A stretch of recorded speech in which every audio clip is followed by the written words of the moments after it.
शुक्लांबरधरं विष्णुं शशिवर्णं चतुर्भुजं प्रसन्नवदनं ध्यायेत् सर्वविघ्नोपशान्तये। गं गणपतये नमः। ओं श्री महागुरुभ्यो नमः। ఓం శ్రీ మాత్రే నమో నమః.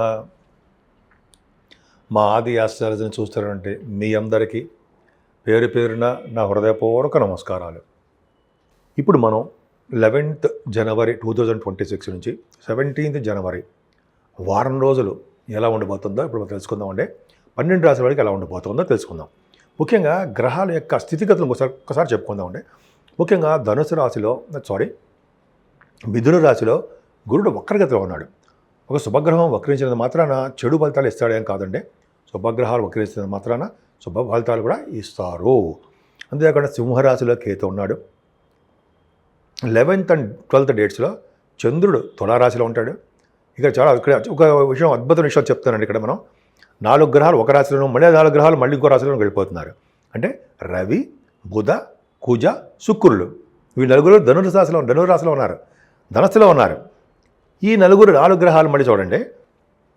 రవి 14వ తారీఖు నుంచి మకరంలోకి వెళ్తాడు. మకర సంక్రమణం అద్భుతం. ఆ రోజు చేసే పూజలు, దానాలు, హోమాలు, యజ్ఞయాగాలు కానీ మనకు సంబంధించిన ఏదైనా సరే అన్నదానాలు, వస్త్రదానాలు అద్భుతమైన ఫలితాలు ఇస్తాయని చెప్తూ ఉంటాం మనం. అంతేకాకుండా కుజుడు కంటే ముందర 13వ తారీఖు నుంచి శుక్రుడు వస్తున్నాడు. ఉండే మకరంలోకి శుక్రుడు 13వ తారీఖు వస్తున్నాడు. రవి 14వ తారీఖు నుంచి మకరంలోకి వస్తున్నాడు. 16వ తారీఖు నుంచి ఏమో కుజుడు ఎగ్జాల్టేషన్కి వెళ్తున్నాడు. అమ్మ బాబోయ్, కుజుడు ఎగ్జాల్టేషన్ వెళ్ళాలంటే అంత అదృష్టమో. అదొకటి. అంతే కాకుండా బుధుడు 17వ తారీఖు నుంచి. ఈ 4 గ్రహాలు అంటే ధనురాశిలో ఉన్న 4 గ్రహాలు మళ్ళీ మకర రాశిలోకి వెళ్తున్నాయి చెప్పుకుందామండి. తర్వాత రాహు మనకు ఆల్మోస్ట్ తెలిసిందే. రాహు బ్రహ్మాండంగా కుంభరాశిలో ఉన్నాడు. శనీశ్వరుడు మీనరాశిలో ఉన్నాడు. ఈ విధంగా గ్రహాల యొక్క స్థితిగతులు తెలుసుకున్నాము. ఇప్పుడు మనం మకర రాశి వాళ్ళకి అద్భుతం అండి. ఇక నుంచి మీ రాశిలోనే పుతహంసులాడు విచ్చలో ఉన్నాడు కదా. రవి, బుధ, కుజ, శుక్రుడు చతుర్థ మీ రాశిలో ఉండడం వలన మీ అంత అదృష్టవంతులు ఇంకోటి లేరు అని చెప్పచ్చు. పైగా తెలివిగలవారు, సూక్ష్మతి గలవారు, పైగా మీరు ఇళ్ళు, భూములు కొనుక్కునే అవకాశాలు ఉన్నవారు, మీరు ఏ పని తలపెట్టినా ఆ కార్యంలో సక్సెస్ అవ్వడానికి అవకాశాలు ఎక్కువ ఉన్నాయి. బాగా పట్టుదల ఎక్కువ ఉంటుంది మీకు. 4 గ్రహాలు మకర రాశిలో ఉన్నాయంటే మాటలు కాదండి. పైగా రవి ఉన్నాడు, కుజుడు ఉన్నాడు, ఎగ్జాల్టేషన్గా ఉన్నాడు కుజుడు ఉన్నాడు. ఎందుకంటే 11వ ఇంటి వాడు, అలాగే 4th హౌస్ వాడు బ్యూటిఫుల్గా చాలా బాగున్నాడు. సక్సెస్. అంతేకాకుండా కొద్దిగా మీ ఫైనాన్షియల్ స్టేటస్ కొద్దిగా చిన్న ఇబ్బందులు వస్తాయి, కానీ కుటుంబంలో వృద్ధి ఉంటుంది, చక్కటి భోజన వసతులు ఉంటాయి.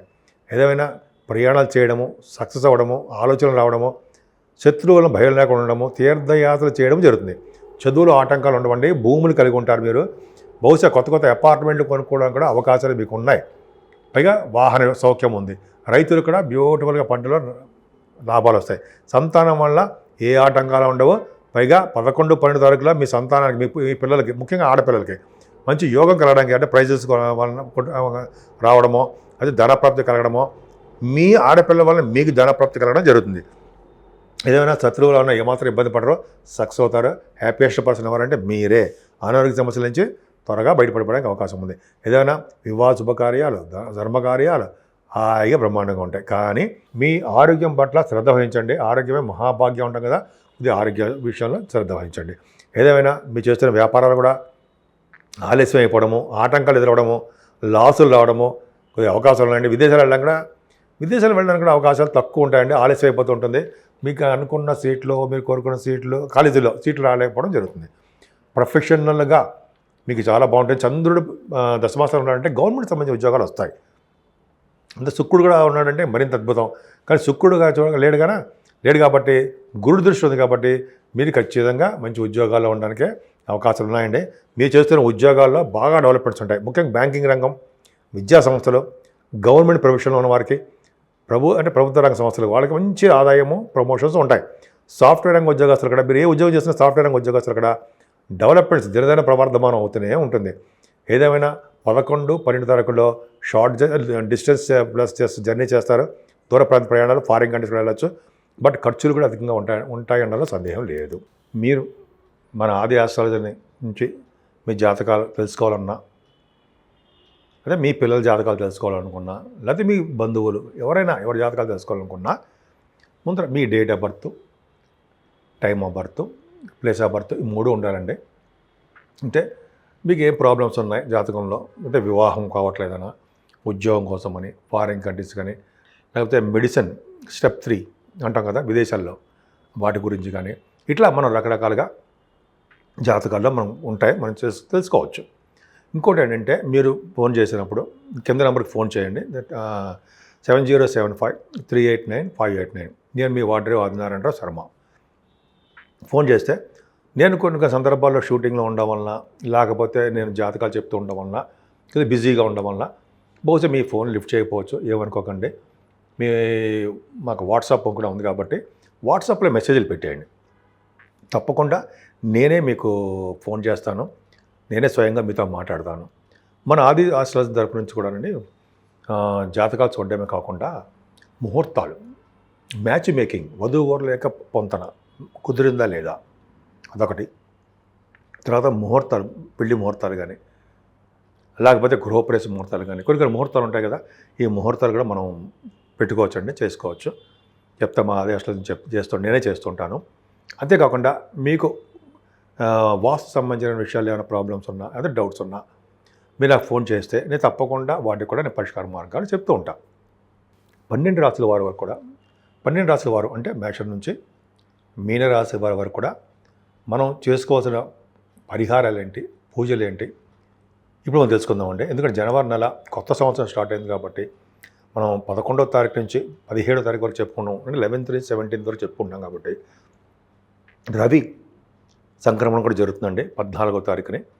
ఆయన మకర రాశిలోకి వస్తారు, ధనుర్సు రాశిలోంచి మకర రాశిలోకి వస్తాడు ఆయన. అది చాలా అద్భుతం.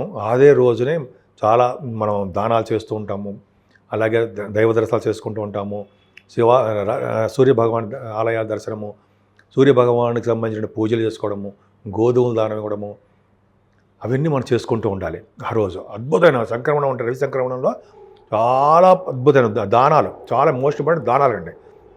అంటే బంగారము, వస్త్రదానాలు, అన్నదానాలు మనం అంటాం కదా, అవన్నీ చెప్పుకుందాం ఒకసారి, ఒక వీడియో తీస్తాను నేను. అదొకటి చాలా ఇంపార్టెంట్ అండి. అందుకని అంటే ఈ వారంలో కూడా సూర్యభగవాన్ ఆరాధన, సూర్యభగవాన్ నమస్కారాలు, సూర్యుని సంబంధించిన దేవాలయం సందర్శించడం వలన దోషాలు చాలా మంది పరిహారం అవుతాయి. అంతేకాదండి, మనం ఈ 14వ తారీఖున కూడా మకర సంక్రమణ రోజు మకర జ్యోతి దర్శనం కూడా జరుగుతుంది. అయ్యప్ప స్వామివారిని కూడా పూజించడం అత్యంత శుభకరం, అత్యంత అదృష్టం కూడా మనకి.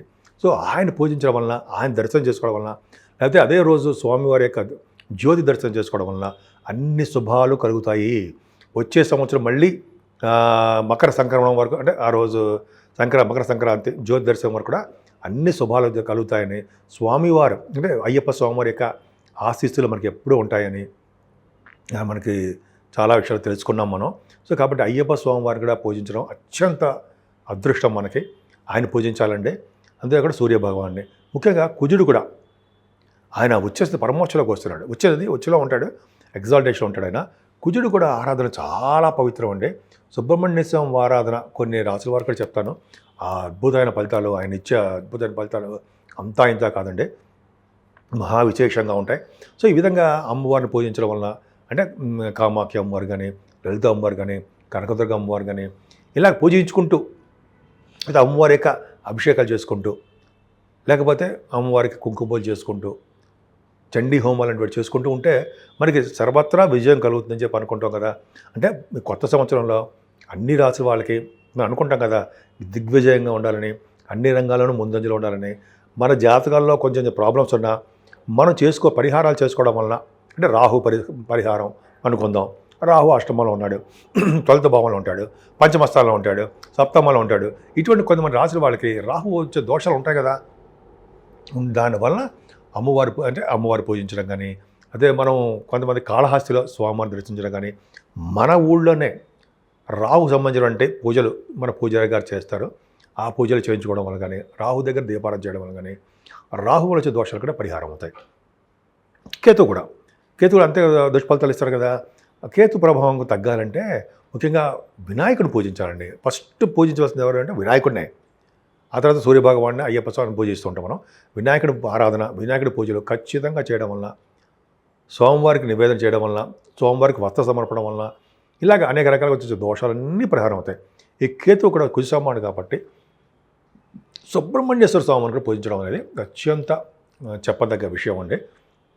ఇలాగ మనకి నేను చెప్పిందే కాకుండా మీకు కూడా ఏ అమ్మవారు ఏ దేవత పూజించాలనుకుంటే ఆ దేవతను పూజించండి. మనస్ఫూర్తిగా పూజించడం వలన చక్కటి అవకాశాలు, అదృశ్యాలు ఈ వారం మొత్తం, ఈ సంవత్సరం మొత్తం కూడా మనకు ఉంటాయి. ఏంటంటే ఇందాక చెప్పినట్టుగా రెమెడీ చెప్పినట్టుగానే అది అత్యంత ఉపయోగకరం అంటే రవిని, సూర్య భగవాన్ని, కుజుడిని పూజించాలండి ఈ నెల మొత్తం కూడా.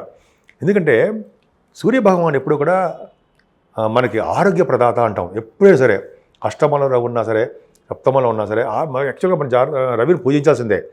సూర్య భగవాను ఆరాధన వలన ఐశ్వర్య ప్రాప్తి, అదృష్ట ప్రాప్తి, ఆరోగ్య ప్రాప్తి, సంపూర్ణ ఆరోగ్యవంతులుగా ఉండడానికి కారణము సూర్య భగవానే.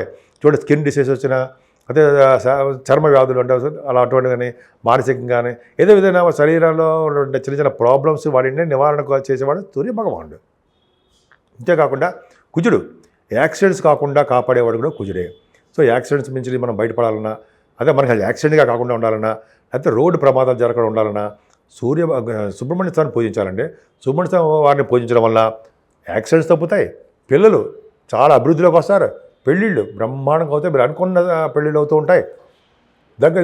కుజు ప్రభావం, కుజు దోషం ఉందనుకోండి, పెళ్ళిళ్ళు ఆగిపోతుంటాయి కదా, వివాహాలు, పెళ్ళిళ్ళు కుదురుతూ ఉంటాయి, చక్కటి సత్సంతానం కలుగుతారు. ముఖ్యంగా కుజులు పూజించడం వల్ల భూములు బాగా రియల్ ఉన్న వారికి సంపదలు పెరుగుతుంటాయి. ఇలా చెప్పుకుంటూ వెళ్తుంటాం కదా. అందుకని ఈ సంవత్సరం మొత్తం, ఈ వారం మొత్తం కూడా వాళ్ళతో పాటు అమ్మవారండి. అంటే కుజ శుక్రుల కాంబినేషన్గా సినిమా రంగంలో బాగా రాణించాలి, వాళ్ళ సినిమాల్లో సక్సెస్ అవ్వాలి, ధనప్రాప్తి కలగాలంటే అమ్మవారే. అమ్మవారిని పూజించడం వలన, అమ్మవారికి అభిషేకాలు చేయించడం వలన, అమ్మవారికి మనం మీ చేస్తే చండీ హోమాలు చేయించుకోవడం వలన, వస్త్ర సమర్పణ వలన, అన్నదానాలు చేయడం వలన కూడా సినిమా రంగంలో అద్భుతమైన ప్రపంచం వల్ల మీరు ఉంటారు. ఏదేమైనా మీ అన్ని 12 రాశుల వారికి శుభం కలగాలని నేను మనస్ఫూర్తిగా కోరుకుంటున్నాను.